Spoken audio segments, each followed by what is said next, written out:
Hello my beautiful watchers, and welcome back to Lost in Adaptation, the review show about comparing film adaptations to the books they're based on. Last month, after reviewing the 1945 adaptation of the Picture of Dorian Gray, I may or may not have accidentally traded my soul to a godcat to see a film adaptation that took the queer subtext of the book and made it hella text, making it more in keeping with the original version that Oscar Wilde was forced to censor. If I'd known that my cat was magic, or that such a film had already been made in 2009, I might have been more careful what I wished for. You live and learn, I guess. As I already covered the book in the last video, let's jump straight into talking about the film.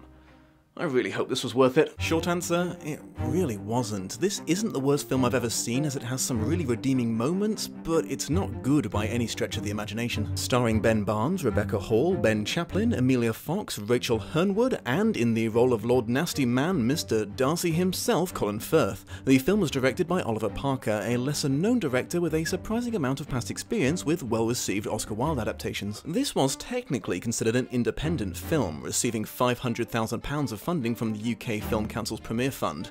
Considering that in film terms that's basically nothing, I'm shocked at how polished the final look of the film is. First's performance is one of the before-mentioned redeeming features of the movie, as he owns every scene he's in. Barnes is very likeable as a lead, which I guess is good for film purposes, though, as we'll discuss a bit later, it's a bit of a sticky wicket when it comes to being an adaptation. Unfortunately, this film hits you with the bad editing right out of the door and doesn't let up throughout, and the performances of the rest of the cast varied wildly to sometimes frustrating and awkward results. So yeah, a bit of a disappointment there. Let's talk adaptation to see if it can at least redeem itself and how it relates to the source material.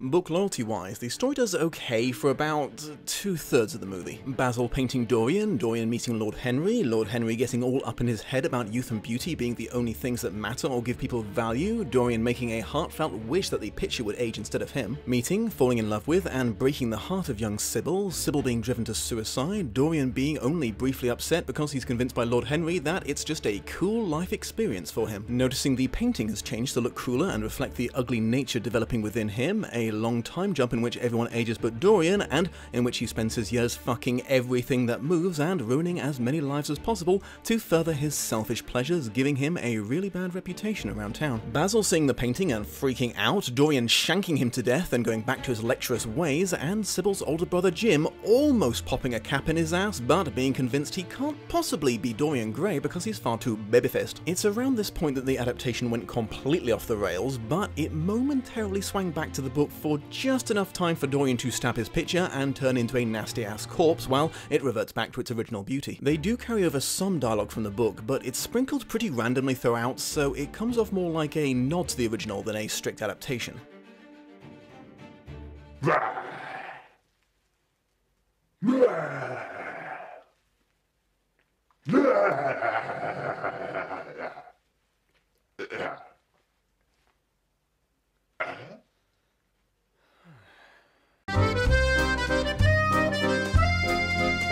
Ben Barnes' Dorian is once again the right amount of drop-dead gorgeous, but still not blonde or blue-eyed. The film goes to great pains to expand and, dare I say, humanize Dorian as a character, adding in a much longer segment at the start of the film showcasing him being a sweet, sweet, innocent boy pre-meeting Lord Henry. I suspect due to the sensitive natures of the 19th century book-reading crowd, Wilde settled for just implying all the debaucherous shit that Dorian was getting up to for almost 2 decades, having characters reference the plethora of ruined, banished, heartbroken, or straight-up deceased men and women he left in his wake without directly confirming he was having sex with them. The film leaves nothing to the imagination, showing us every orgy, every back-alley prostitute, and every toke of the opium pipe he partook of for 20 years. Probably the most shocking of this on-screen depravity is the scene where Dorian makes a wager with Lord Henry that he can take a girl's virginity on her 18th birthday party, gets her blind drunk, starts having sex with her, gets interrupted by her mother, seduces and bonks said mother as well, then it's revealed the poor girl was hiding under the bed the whole time, and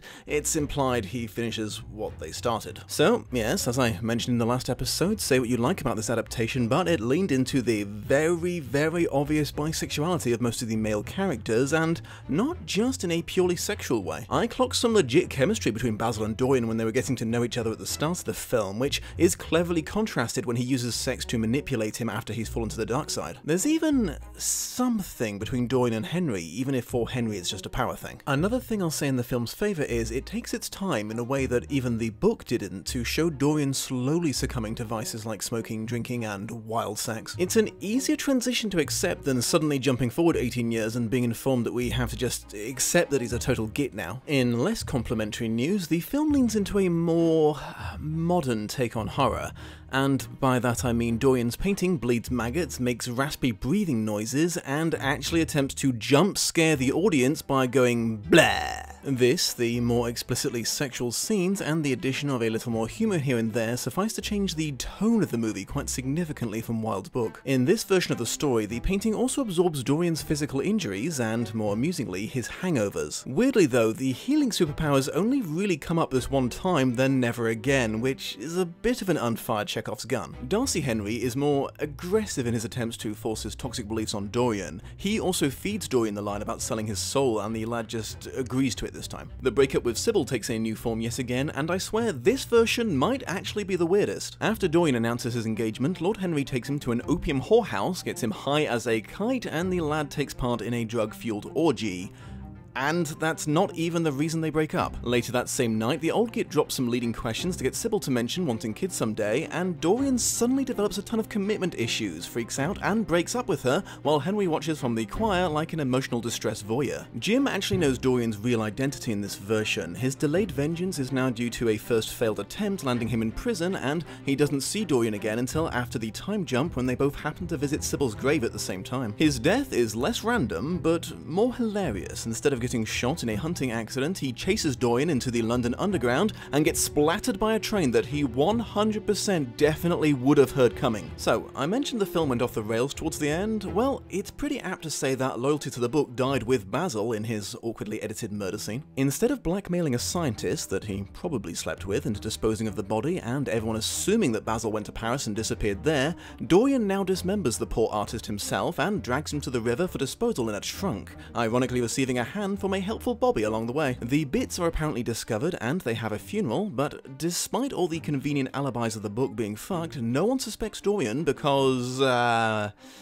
he's pretty. Meanwhile, in an off-book twist that I really didn't see coming at all, Lord Henry finds out he's going to become a daddy to a little girl, and evidently, fatherhood changes him. Immediately after they bury Basil, Dorian decides he's going to go travelling for a bit and invites Lord Henry, but Lord Henry decides that he has to be there for the birth of his child. Apparently, Dorian's gone for a good 25 years and gives everyone a shock when he comes back looking as young as ever. Henry's now adult daughter Emily, who is a confident, outspoken member of the suffragette movement, takes a liking to Dorian, and they end up getting pretty close, much to the rage of not Mr. Darcy, who is terrified that the monster that he created will destroy the daughter that apparently made him a better person. When Dorian starts to finally feel the weight of his sins bearing down on him, he comes to Emily for emotional support, and they start a relationship despite her dad's wishes. Finally suspicious of the fact that Dorian never ages, and remembering their discussion from 25 years before about selling his soul, Lord Henry puts two and two together and breaks into Dorian's house to find the picture. Dorian catches him and tries to talk him around. It nearly works, but Henry sees Basil's bloodied scarf that Dorian kept as a memento. In a quite satisfying scene, Dorian calls Lord Terrible out for intentionally turning him to the dark side all those years before when he was a gullible post-teen, and tries to strangle him. The arrival of Emily distracts Dorian enough for Henry to get the upper hand and uncover the portrait, which springs to life for some reason. Horrified, Lord Firth sets it on fire and locks Dorian in the attic with it, pulling a lamp off the wall so there'll be a gas explosion. Emily wants to rescue him, but Dorian appears to realise that even if he survives the destruction of his painting, she'll never be safe with him, so chooses not to escape, instead running back into the attic and stabbing his painting as it tries to tear itself out of its frame. After the old switcheroo of which one of them is the pretty one, the room explodes. After a cut, we see Lord Henry was badly burned, his daughter has estranged herself from him for killing her lover, and he apparently now keeps the magically unburned and possibly still alive painting in his attic. I'm not sure how to even begin talking about how much this changes the story. It was kind of surreal to see both Dorian and Lord Henry's characters go most of the way through the movie, staying fairly close to their book originals in theme, if not necessarily in detail, only for them both to suddenly transform into completely new characters in the third act. Emily was an interesting idea, but ultimately a wasted opportunity. I would have been interested to see what impact a powerful feminist would have had on Dorian, maybe she could have called him out on his shit or been the only woman to ever reject him. But no, she just ultimately shows zero common sense or awareness and falls in love with him. You can't even make the argument that she was the only person who could see the good deep down inside him, because we can literally see what he looks like deep down inside, and it is not pretty. That's kind of a big thing in this story, in case you forgot. Interestingly, this film did something I have never seen before, or even thought to consider before now. They included the changes in technology that the author couldn't have predicted. Wilde wrote the book just before cars started to become commonplace, and things like the London Underground were upgraded to electric. It was interesting to see things like that, and references to World War I suddenly in the story. Have you got any threes? Go fish.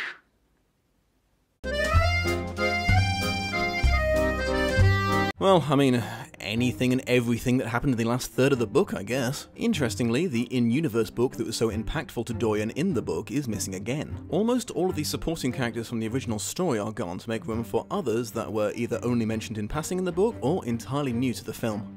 Final thoughts. It looks like this was never intended to be a strict adaptation of every page of the book, more like an attempt to make an update of the spirit of the story that a modern audience could appreciate. Unless, I think it ultimately failed at this due to general poor storytelling overall, and specifically because they replaced the ending with something so relatively nonsensical. It's a damn shame, to be honest, because you can tell from interviews he did at the time that Parker really did love this book a lot, and I get the distinct impression that he had a vision, it just didn't quite come out the way he wanted. It's very interesting to me that in both the adaptations of Dorian Gray that I've looked at, they decided to upgrade the woman that Dorian dumped for her own good from a rando who barely features in the story, who he only took pity on because he wanted to experiment with being virtuous for a hot second, to a major character that he genuinely cared about enough to let go, adding a true love can overcome anything, even a corrupted soul element to the story that just kinda wasn't the point of Wilde's book, like, at all. So yeah, the 2009 The Picture of Dorian Gray, a genuine attempt at a fresh but respectful take on the story that's just wholly underwhelming as a film and an adaptation. Thank you for joining me, my beautiful watchers. Don't forget that a hideous painting jumping out at you is nowhere near as scary as the YouTube algorithm, and the only way to save your favorite YouTube channels from becoming a shriveled husk on the floor is by feeding them those good likes, comments, shares, and stabbing that subscribe button if you're new here and like what you've seen. Please take care of yourselves out there, and I will see you soon. Much love and appreciation to my patrons of honor, Shelby Holtz and Sam Cucinotta. Special thanks to this video's co-producer, Kate Robinson. Be sure to check out her channel for more content.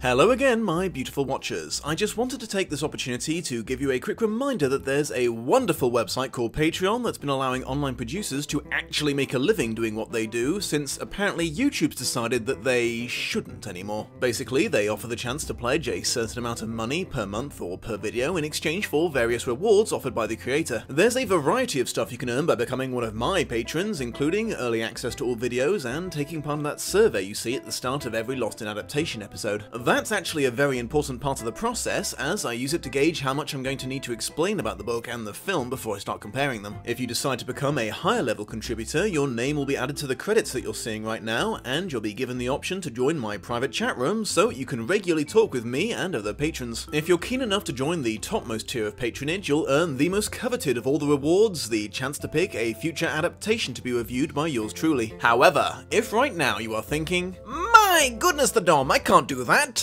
The Llama King will not allow it! The Llama King sees all!